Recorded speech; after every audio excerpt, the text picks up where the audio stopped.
Há muitas histórias na Bíblia a respeito dos reis de Israel. Todas elas têm um fundamento preciosíssimo e nos traz lições precisas.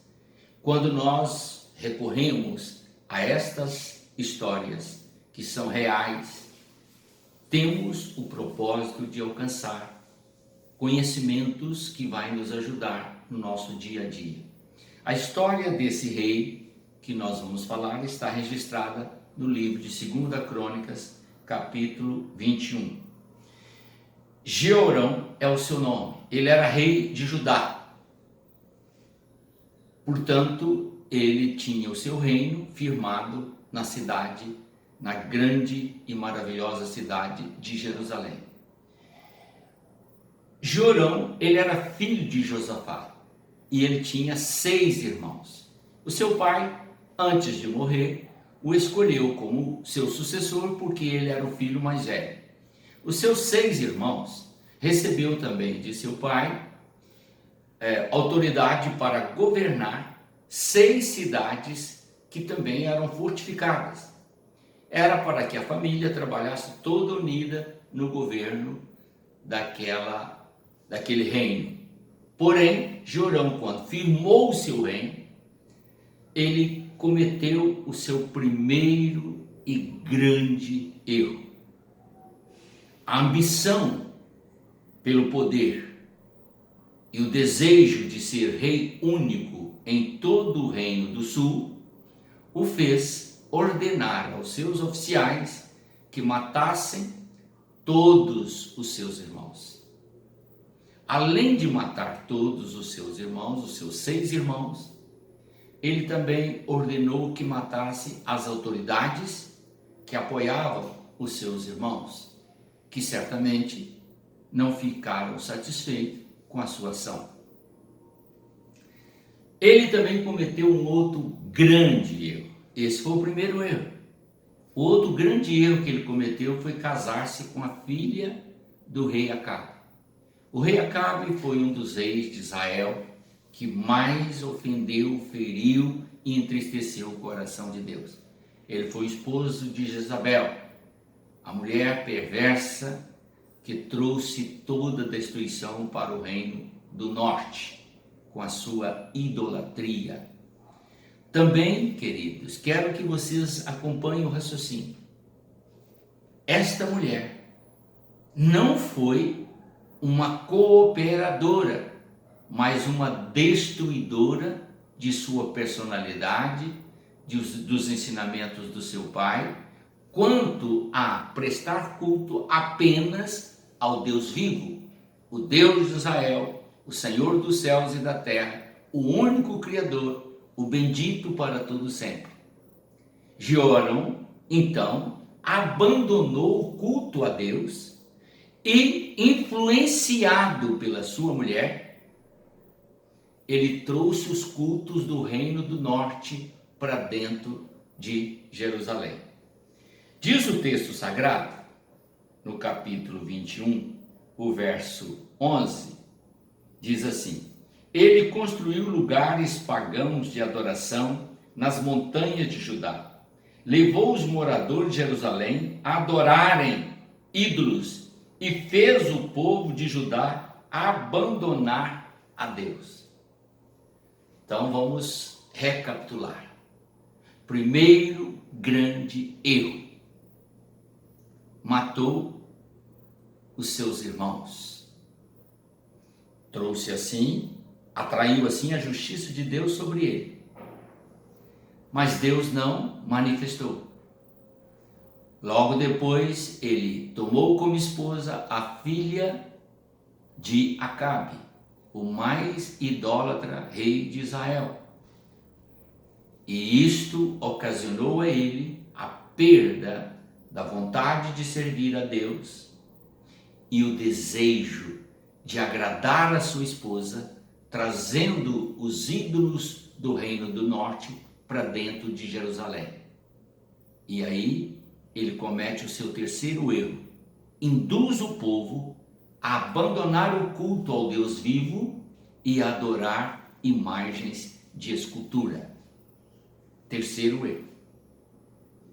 Diante desse quadro desastroso de governo, ele tinha 32 anos quando começou a governar.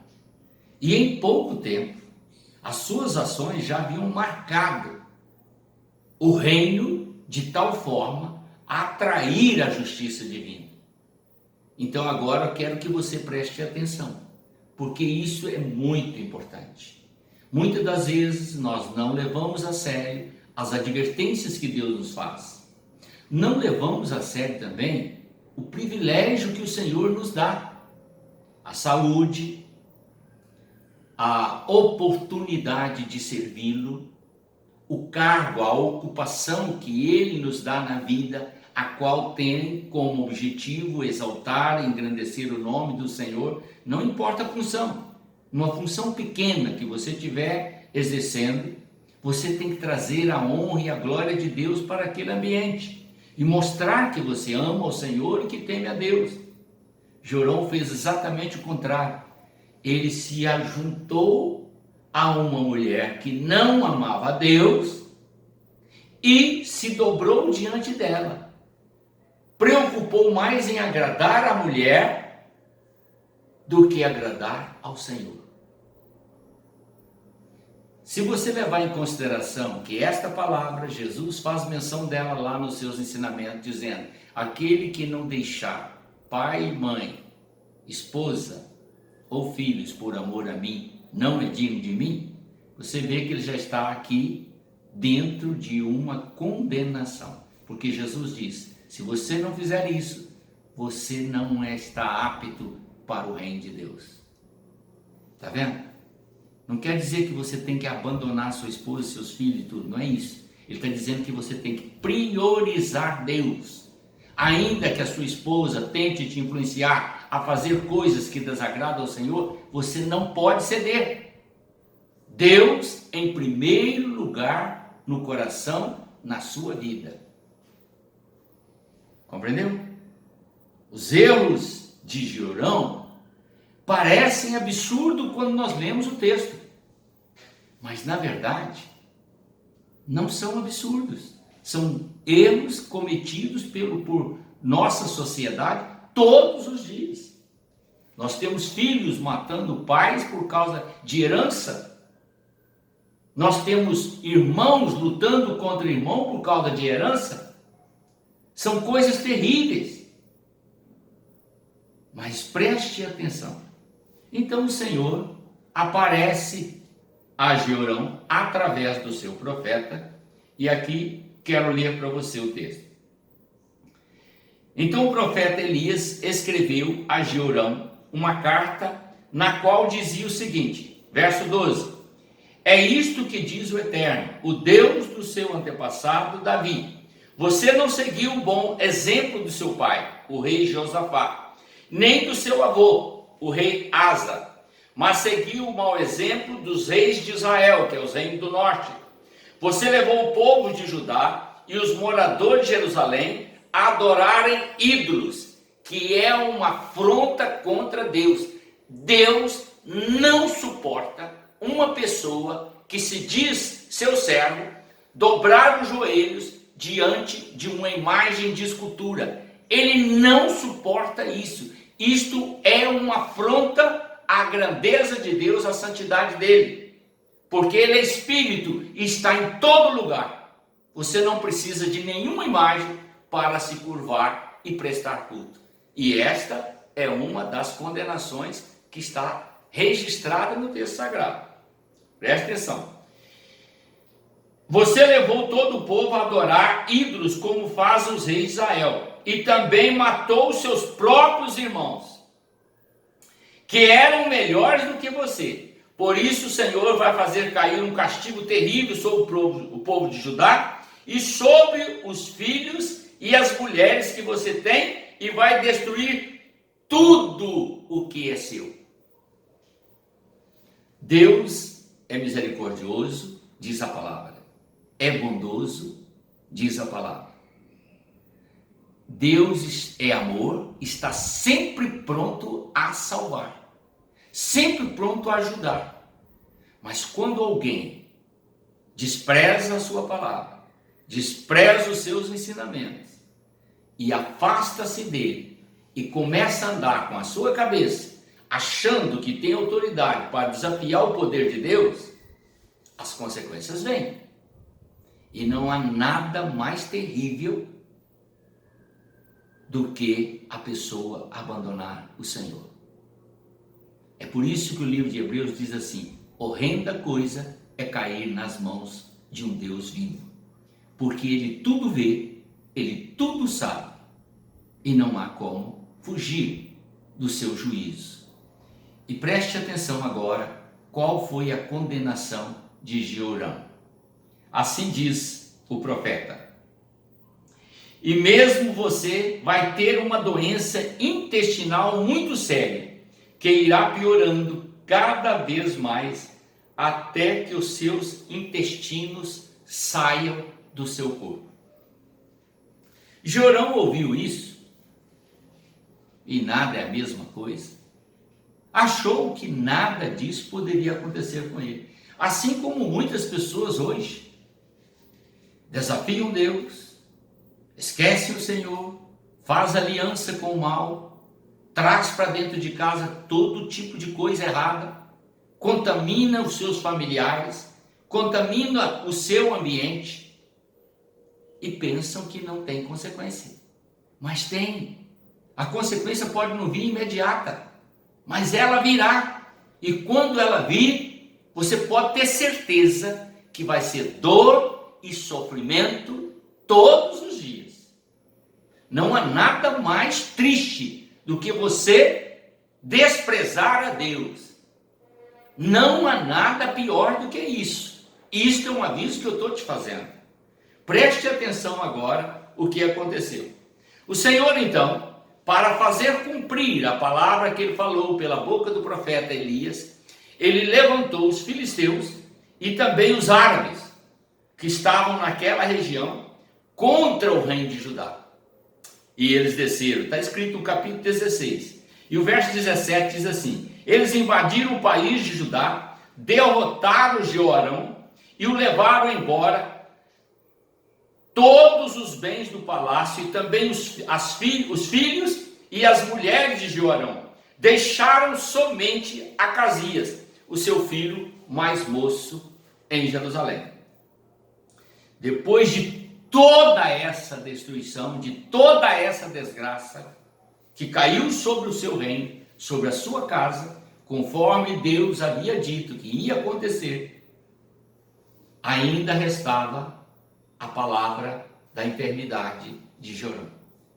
Certamente ele pensou: bom, dessa aí eu vou me escapar. Mas não escapou. Diz o texto do capítulo 18: depois de tudo isso, o Deus eterno castigou Jeorão com uma doença intestinal, conforme havia dito através do profeta. E a doença era incurável.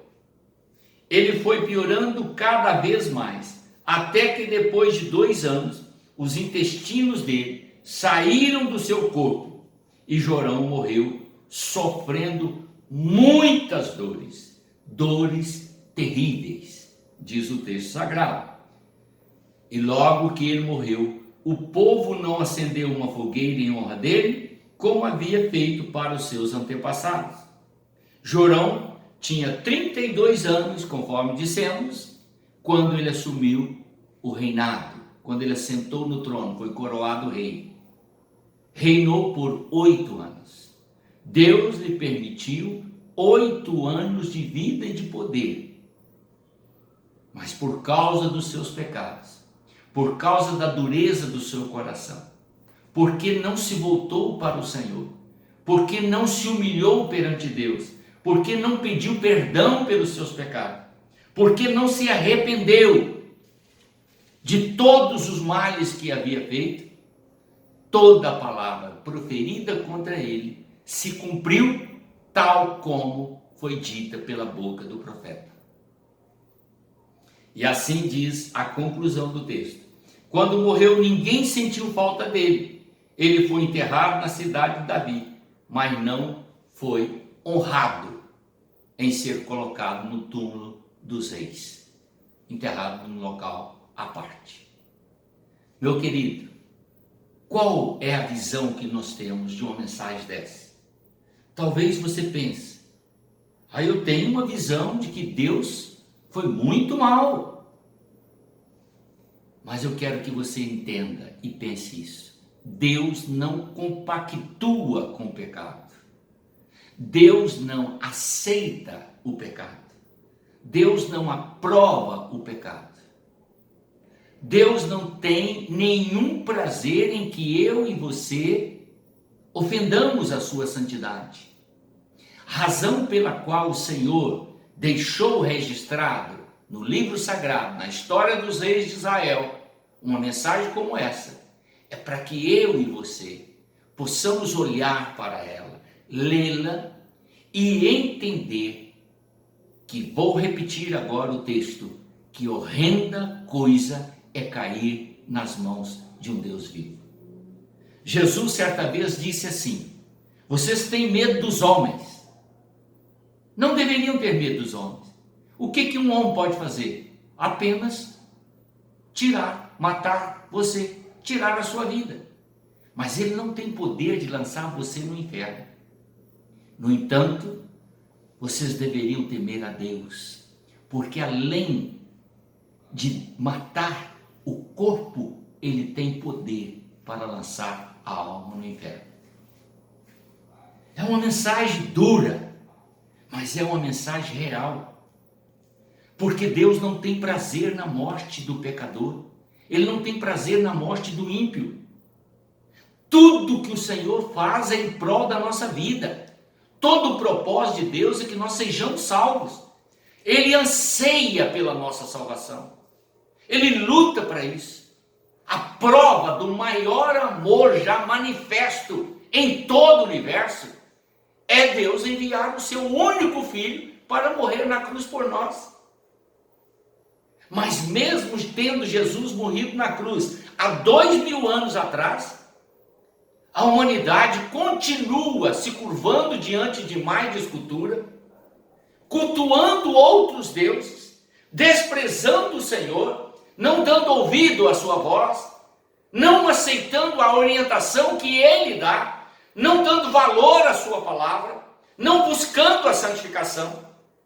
E o que você espera que vai acontecer com esta sociedade?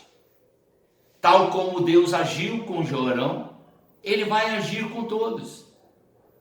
Então você não pode descuidar. A Bíblia diz que hoje é o tempo favorável, hoje é o dia de aceitação.